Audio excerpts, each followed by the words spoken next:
Assalamualaikum warahmatullahi wabarakatuh. Perkenalkan, nama saya Nanda Azira dengan NIM channel D022014. Di sini saya akan mempresentasikan konsep investasi jangka panjang dalam akuntansi perpajakan. Pengertian konsep investasi jangka panjang. Investasi jangka panjang adalah jenis investasi di mana dana akan digunakan dan diputar, dan dana dapat dibelanjakan dalam jangka waktu tertentu. Biasanya kerangka waktu tercepat adalah 1 tahun. Investasi jangka panjang juga dapat dipahami sebagai menginvestasikan sebagian dari kekayaan modal seseorang atau perusahaan di perusahaan orang lain untuk mendapatkan penghasilan tetap dan mengendalikan objek lain. Ada juga beberapa jenis investasi jangka panjang seperti rumah, tanah, saham, obligasi, dan lain-lain. Investasi jangka panjang bertujuan untuk meningkatkan pendapatan dengan berinvestasi di perusahaan lain. Kepemilikan saham di perusahaan lain dapat ditunjukkan untuk mengendalikan pemasaran dan distribusi bahan baku. Investasi juga dilakukan untuk tujuan menghasilkan uang dan bersifat abadi atau jangka panjang dan alam. Investasi jangka panjang dalam laporan. Laba rugi, keuangan, dan kerugian atas investasi jangka panjang adalah umumnya diakui dalam laporan laba rugi. Pendapatan dari penjualan investasi umum dipisahkan dari pendapatan dari kegiatan usaha. Dividen saham dan bunga obligasi yang diterima merupakan pendapatan lain-lain. Hasil ini dicatat bersih dalam penghitungan laporan laba rugi sebagai pendapatan investasi dikenakan pajak penghasilan. Dividen dan bunga atas obligasi yang diterima atau diperoleh dipungut beserta pajak penghasilan dari penyedia pendapatan. Pajak yang dipungut tidak dapat dikreditkan pada akhir tahun pajak.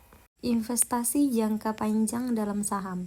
Investasi saham adalah pembelian atau penyimpanan dana dengan tujuan untuk memperoleh keuangan.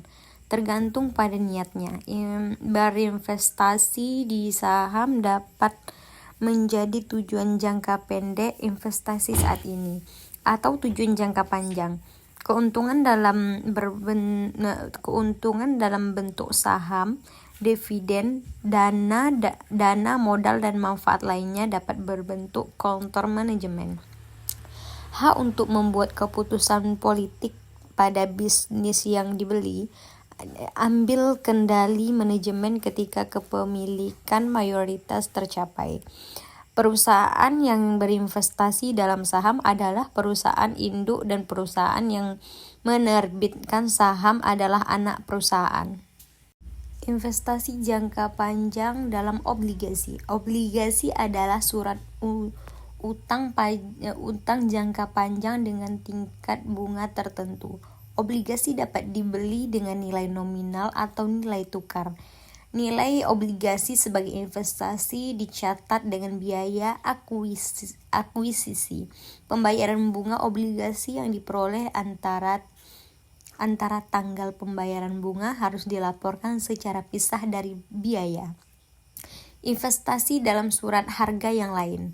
Selain saham dan obligasi, pengusaha juga bisa menginvestasi di sekuritas lain seperti komersial, kertas, surat promes.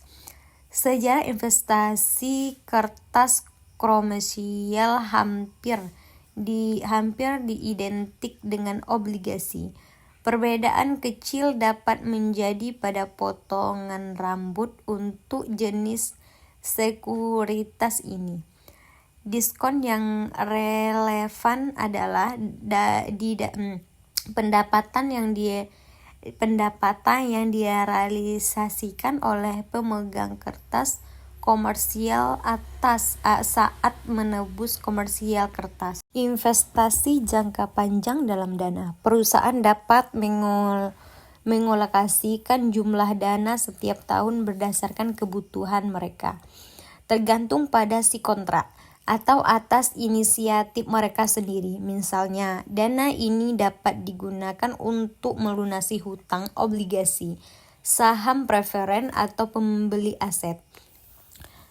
Dalam hal peraturan pajak, dana pemulihan atau cadang didirikan untuk perusahaan pertambangan yang uang harus disimpan di bank umum. Selain itu, dana dapat dikelola secara terpisah atau diserahkan kepada pihak ketiga.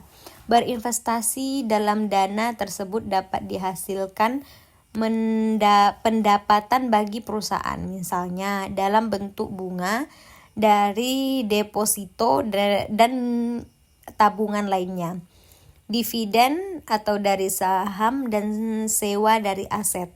Investasi dalam aset lain-lain. Perusahaan dapat berinvestasi dalam aset lain seperti tanah dan bangunan atau real estate. Selain memiliki kelebihan dana, investasi ini dapat digunakan untuk keperluan ekspansi ke depan. Penghasilan dari investasi ini umumnya adalah penghasilan kena pajak. Jika investasi dijual, begitu juga keuntungannya. Mungkin itu saja yang dapat saya jelaskan. Lebih dan kurang saya mohon maaf. Terima kasih atas waktunya. Wassalamualaikum warahmatullahi wabarakatuh.